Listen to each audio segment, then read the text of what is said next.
We were commissioned by the owner to recover this frame because, like many people, he had a sentimental connection to the shade. He had already stripped the frame of everything but the binding at the top and the bottom of the frame. He had also salvaged the trim, which was in good condition.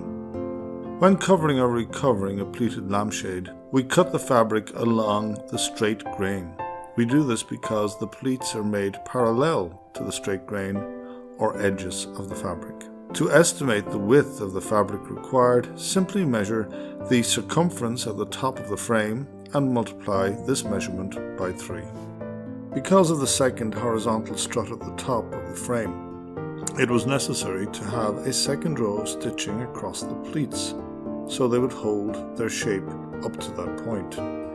Isabella measured the distance between the struts and sewed the extra row of stitching at 60 millimeters down from the first row. It is always a good idea to measure the fabric on the frame before joining both sides together. When happy with the tautness of the fabric, nick both sides where you wish them to be sewn. Trim back excess material, leaving enough for a seam allowance on both sides.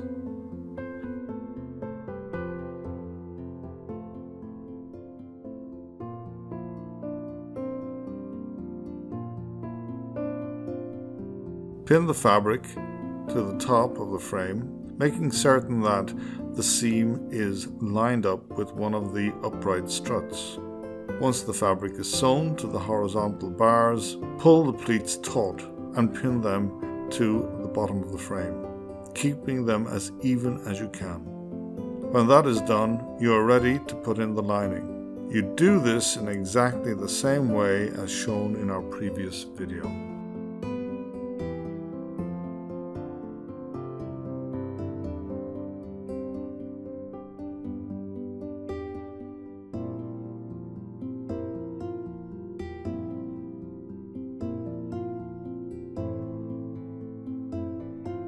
After sewing the lining to the frame, you are ready to add the trim.